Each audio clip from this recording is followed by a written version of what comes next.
नमस्ते साथीहरू सबैजनालाई। यहाँ देख्न सक्नुहुन्छ मेरो चाहिँ 19 दिनको चल्ला र 19 दिनको चल्ला देख्न सक्नुहुन्छ ग्रोथ यस्तो भइरहेछ साथीहरू।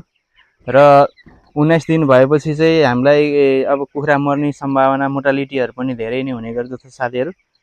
म चाहिँ आज यो इकोलीको बारेमा थोरै जानकारी दिन चाहन्छु साथीहरू तपाईहरुलाई। इकोली भनेको चाहिँ अब बायोसेक्युरिटी र फोहोर पानीले र ढुसियाको दानाहरूले गर्दा चाहिँ हुने रहेछ।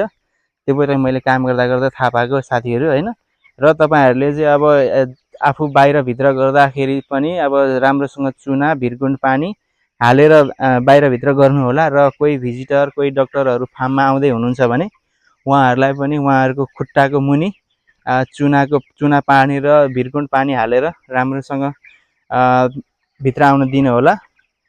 नत्र भने डाइरेक्टली चाहिँ त्यतिकै बाहिरबाट आएर त्यतिकै सिधै चाहिँ इन्ट्री नगराउनु होला साथीहरू। अनि अर्को कुरा चाहिँ हामीले कुखुरालाई दिने पानी एकदमै सफा हुनुपर्छ, नीट एन्ड क्लिन। अनि अर्को कुरा चाहिँ तपाईले त्यो कुखुरालाई दिने पानीमा चाहिँ सनिटाइजर ट्याब्लेटहरू पाइन्छ बजारमा। अनि अर्को कुराहरू चाहिँ यो क्लिन जेटहरू पाइन्छ, जति पनि ट्याब्लेटहरू लिक्विड वाटरहरू एक्वा प्युरिफायरहरू पाइन्छ त्यो चलाउनु होला। र पानीको पीएच कति छ त्यो पनि चेक गराउनु होला बेला बेलामा, किनभनेदेखि यो ब्रोइलर कुखुराको भनेको एकदमै सेन्सिटिभ जात हो। यसलाई धेरै गाह्रो एकछिनमै रोगले च्यापेपछि मर्ने चान्सहरू एकदमै धेरै हुन्छ साथीहरू।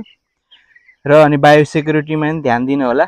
बाहिरतिरको हावा डाइरेक्टली चाहिँ फार्मभित्र नछिराउनु होला। मैले चाहिँ त्यसको लागि चाहिँ यसरी जुटको बोरा हालिदिएको छु। हावा धेरै चल्यो भने यसलाई म तल डाउन गरिदिन्छु र गर्मी धेरै भयो भने पनि म यसलाई डाउन गरेर त्यसमाथि चाहिँ स्प्रेहरू गरिदिन्छु, ताकि त्यो स्प्रेले चाहिँ कोठा यहाँभित्र चाहिँ टेम्परेचर बनिराखोस्। र मैले यस्तो पङ्खा पनि राखिदिएको छु, यहाँ देख्न सक्नुहुन्छ। त्यही हो साथीहरू, अब यसलाई धेरै